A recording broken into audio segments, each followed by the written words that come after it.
माननीय सदस्यहरू, विशेष समयमा बोल्ने क्रम यही समाप्त हुन्छ र माननीय सदस्यहरू, आजको शून्य र विशेष समयको कार्यक्रम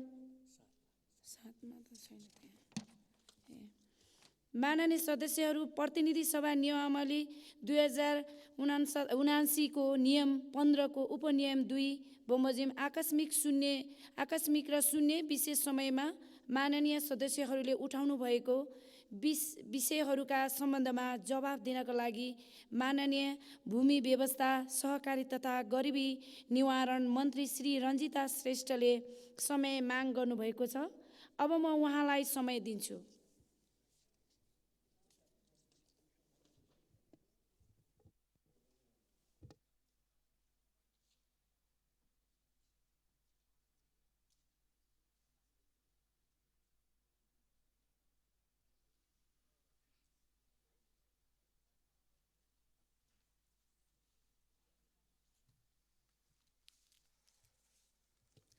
सम्माननीय सभामुख महोदय, जनमत दिएर आज भूमि व्यवस्था, सहकारी तथा गरिबी निवारण मन्त्रालयको जिम्मेवारी दिने जनताप्रति कृतज्ञता जाहेरी गर्न चाहन्छु।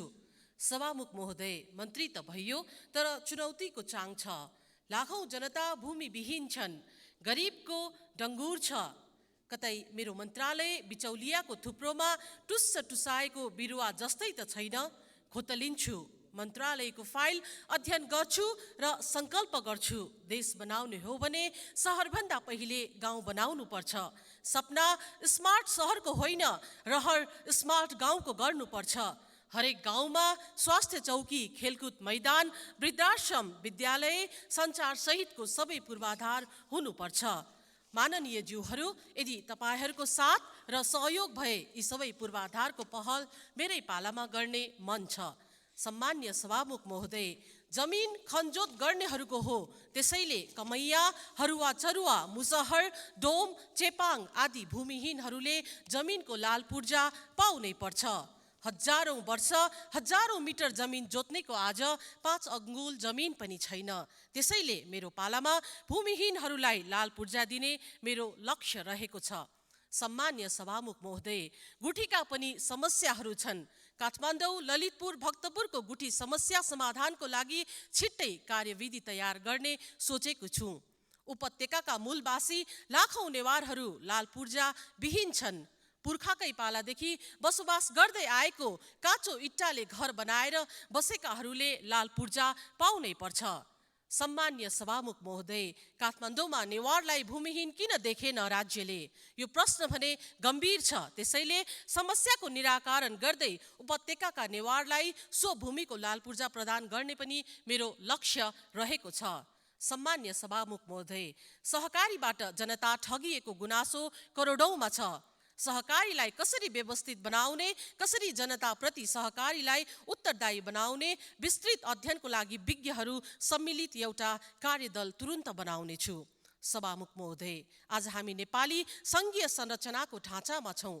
थारूहरूले इतिहासमै कालखण्डमा आफ्नो सङ्घीयताको नमुना पेश गरेको थियो।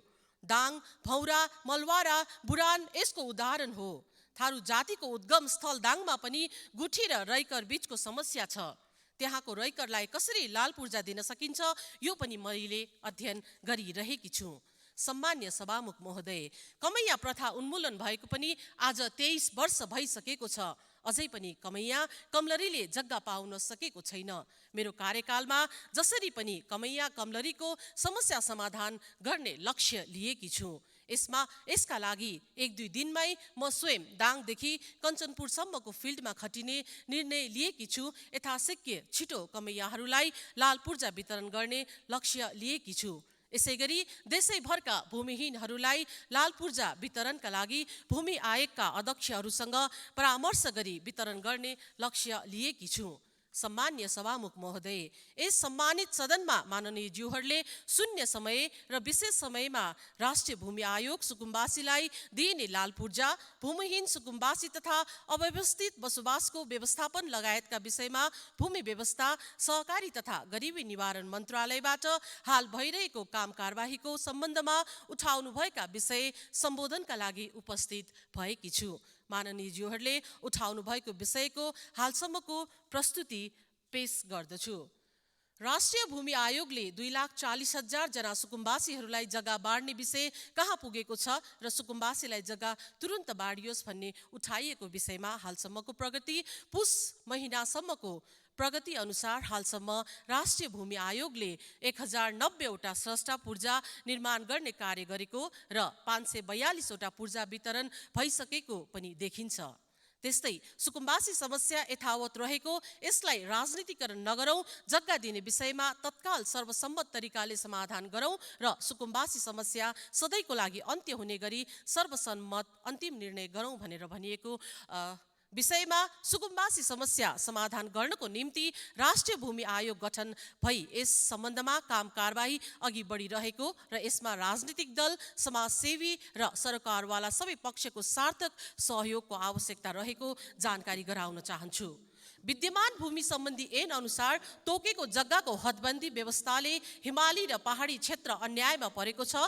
तराई र उपत्यकाको तुलनामा पहाडी क्षेत्रको जग्गामा मूल्य कम छ, जसको कारणले व्यावसायिक प्रतिफलतामा कम हुन गई बसाइसराई बढेको, श्रमशक्ति तीव्र रूपमा पलायन भएको, धनी र गरिब बीचको खाडल बढेको, भौगोलिक असमानताको कारण सामाजिक न्यायमा गम्भीर प्रश्न उठेको, तसर्थ भू उपयोग नीति, उत्पादकत्व क्षमता, व्यावसायिक प्रतिफलका आधारमा न्यायोचित ढङ्गले जग्गाको हदबन्दी सम्बन्धी व्यवस्थालाई पुनरावलोकन गरियोस् भन्ने विषयमा मन्त्रालयले तयार पारेको कार्ययोजना जग्गाको हदबन्दी सम्बन्धमा पुनर्विचार गर्ने विषय तथा जग्गाको वैज्ञानिक मूल्याङ्कन गर्ने पद्धतिको विकास गर्ने र कारोबार मूल्यलाई पारदर्शी बनाउने विषयमा कार्य गर्ने भन्ने रहेको छ र यसलाई आगामी दिनमा अझ व्यवस्थित र व्यावहारिक बनाइनेछ भन्ने पनि जानकारी गराउन चाहन्छु। जग्गाको किताकाट नखुलेर जनताहरू मर्कामा परेको हुनाले किताबाट सुरु होस्। जग्गाको कारोबार नभएकोले राजस्वमा पनि कमी भएको, कुनै नगरपालिकाले किताबाट खुलाएको छैन भन्ने विषयमा भू उपयोग ऐन र नियमावली बमोजिम स्थानीय निकायबाट भूमि वर्गीकरण र भू उपयोग योजना तयार पार्नुपर्छ। यसका लागि यस मन्त्रालयबाट सम्बन्धित निकायबाट माग आएकोमा सहयोग पुर्याइएको छ र भविष्यमा सहयोगको माग भई आएमा सहयोग गर्ने प्रतिबद्धता रहेको पनि जानकारी गराउन चाहन्छु। संविधानमा उल्लेख भए अनुसार भूमिहीन सुकुम्बासीहरूलाई एकपल्ट जग्गा उपलब्ध गराउने भनी सरकारबाट 3 वर्षभित्र जग्गा उपलब्ध गराउने भनी आयोग गठन गरे तापनि थप 3 वर्षसम्म पनि सुकुम्बासीहरूलाई जग्गा उपलब्ध गराउन सकेको छैन। हालको संरचनालाई पुनः संरचना गरी सुकुम्बासी समस्या समाधान गरियोस् भनेर उठाइएको विषयमा आयोगहरू सरकारै पिछे बन्दै जाने हुँदा काम सम्पन्न हुन नसकिरहेको अवस्था, तर अब बनेको आयोगले यसभन्दा अगाडि बनेको आयोगबाट गरेका काममा निरन्तरता दिइरहेको हुँदा बाँकी काम सम्पन्न हुँदै जाने विश्वास लिन म आग्रह गर्न चाहन्छु। त्यस्तै दैलेख जिल्लामा गुठी जग्गा समस्या यथावत रहेको, दैलेखको डुल्लु नगरपालिकामा 8,000 रोपनी गुठी जग्गा रहेको र भैरवी गाउँपालिकामा समेत गुठीका जग्गाहरू रहेको, त्यहाँका जनताले गुठीको जग्गा भोग चलान गरिरहेको भए तापनि बैक धितो वा बिक्री वितरण गर्न नपाएकोले निजहरूको नाममा जग्गाको स्वामित्व दिलाउन तुरुन्त व्यवस्था गरियोस्। डुल्लु पादुका स्थानका गुठी जग्गाहरूको व्यवस्थापन गरियोस् भन्ने विषयमा उठेको सवालमा गुठी जग्गा तथा गुठियार मोही आदिको समस्या समाधानका लागि आवश्यक व्यवस्था गर्न गुठी ऐनको मस्यौदा तयारी भएको छ। सबै सरकारवालासँग आवश्यक छलफल र सहयोग प्राप्त गरी ऐन तर्जुमा गरी कार्यान्वयनमा जाँदा यी र यस्ता समस्याहरू समाधान हुँदै जानेछन् भनेर जानकारी गराउन चाहन्छु। अहिलेको अवस्थामा हेर्दा सहकारीहरू ठूलो जोखिममा रहेको, तसर्थ सहकारी अनुगमन गर्न छुट्टै संयन्त्रको निर्माण गरी आर्थिक तथा मौद्रिक नीति मार्फत सहकारीका समस्या समाधानमा सहजीकरण गर्न विश्वसनीय आधार दिनुपर्ने विषयमा उठेको सवालमा सरकारी अनुगमनको कार्य तीव्र भइरहेको छ। समस्याग्रस्त सहकारीको लागि उच्च स्तरीय समिति गठन भई काम भइरहेको र आर्थिक तथा मौद्रिक नीतिमा यसले महत्त्व पाएको अवस्था जानकारी गराउन चाहन्छु। धन्यवाद।